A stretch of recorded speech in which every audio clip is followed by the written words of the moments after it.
ভাবুন তো একবার, ঘুরে বেড়াচ্ছেন চাঁদের মাটিতে, হেঁটে যাচ্ছেন সেই পথ ধরে যেই পথে হেঁটেছিলেন নীল আর্মস্ট্রং।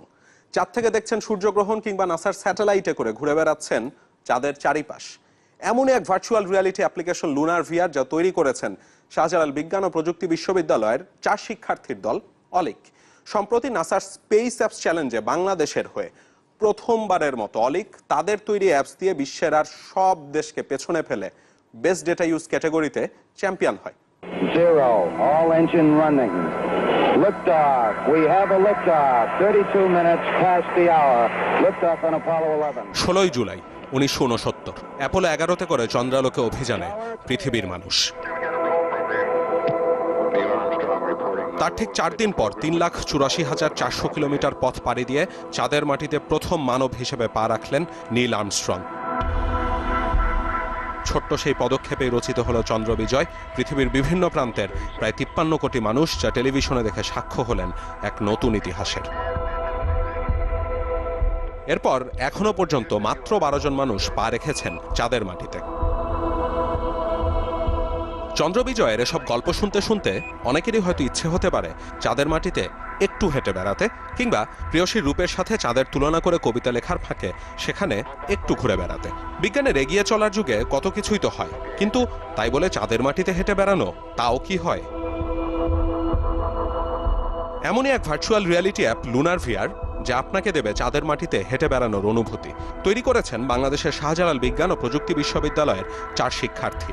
অ্যাপটিতে ব্যবহার করা হয়েছে চাঁদ নিয়ে নাসার বিভিন্ন 3D মডেল ও তথ্য, যার মাধ্যমে দেখতে পারবেন অ্যাপোলো 11 ল্যান্ডিং সাইট, চাঁদের বুকে মানুষের প্রথম পদচিহ্ন, কিংবা চাঁদের কি নমুনা অ্যাপোলো 11 অভিযানে সংগ্রহ করা হয়েছিল সেসব। এর বাইরেও চাঁদ থেকে দেখা যাবে সূর্যগ্রহণ, দেখা যাবে কিভাবে চাঁদের মাটি লাল হয়ে ওঠে যখন পৃথিবীর ছায়া সেখানে পড়ে।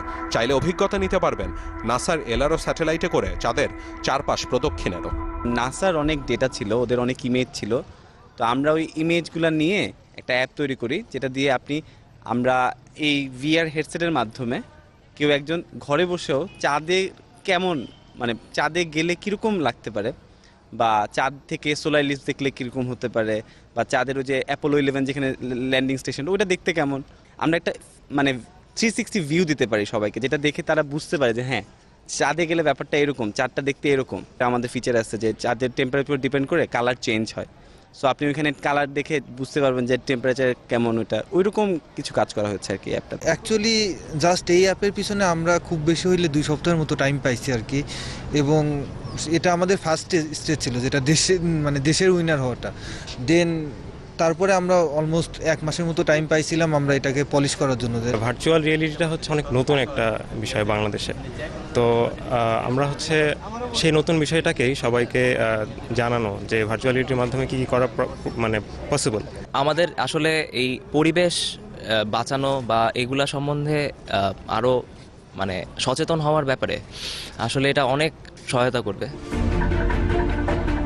সম্প্রতি মার্কিন যুক্তরাষ্ট্রের জাতীয় মহাকাশ সংস্থা নাসার উদ্যোগে আয়োজিত নাসা স্পেস অ্যাপস চ্যালেঞ্জের বৈশ্বিক পর্যায়ে অংশ নিয়ে বাংলাদেশ থেকে প্রথমবারের মতো চ্যাম্পিয়ন হয় লুনার ভিআরের প্রস্তুতকারী দল সাস্টলিক। প্রতিযোগিতায় মোট 6টি ক্যাটাগরির মধ্যে বেস্ট ইউজ অফ ডেটা ক্যাটাগরিতে যুক্তরাষ্ট্র, মালয়েশিয়া ও জাপানের 3টি দলকে হারিয়ে চ্যাম্পিয়ন হওয়ার গৌরব অর্জন করে তারা। এই বছর নাসা স্পেস অ্যাপস চ্যালেঞ্জের সেরা প্রকল্প খুঁজে বের করতে পৃথিবীর প্রায় 200-রও বেশি শহরে প্রতিযোগিতার আয়োজন করে নাসা। বাংলাদেশের 9টি শহর থেকে প্রাথমিকভাবে 2000-এর বেশি প্রকল্প জমা পড়ে, আর সেখান থেকে নাসা স্পেস অ্যাপস চ্যালেঞ্জের আন্তর্জাতিক প্রতিযোগিতায় অংশ নেওয়ার সুযোগ পায় মাত্র 8টি প্রকল্প।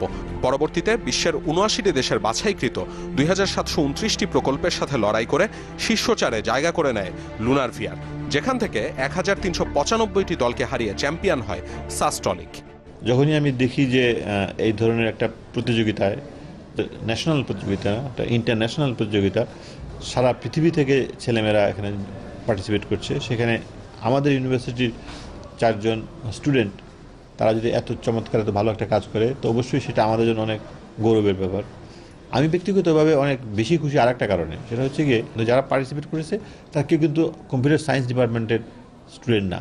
যে গাইড করেছে সে আমাদের একজন কলিগ, ইয়াং টিচার, একজন আমাদের স্টুডেন্ট কম্পিউটার সায়েন্সের, কিন্তু টিমের যারা মেম্বার এরা কিন্তু সবাই অন্য ডিপার্টমেন্টের। তারা যে অ্যাপটা তৈরি করেছে সেটা মানে বেসিক্যালি একটা মানে ভার্চুয়াল রিয়েলিটি যেটা বলা হয়, চোখে একটা জিনিস লাগানোর পরে মনে হয় যেন সে সত্যি সত্যি জিনিসটা দেখছে, মানে চাঁদের উপর দিয়ে আপনি হেঁটে যাচ্ছেন, কিংবা মানে এই ধরনের মানুষজন পৃথিবীতে বসে থেকেই চাঁদের উপরে হাঁটলে কেমন লাগবে সেই ধরনের একটা অনুভূতি পেতে পারছে, তাই তো।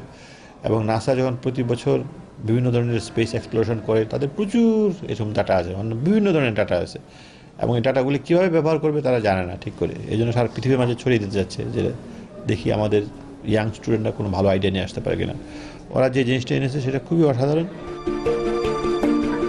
চ্যাম্পিয়ন হবার সুবাদে সাস্টলিকের সদস্যরা নাসায় যাওয়ার ও সেখানে কিছুদিনের জন্য শিক্ষানবিশ হিসেবে কাজ করার সুযোগ পাবেন।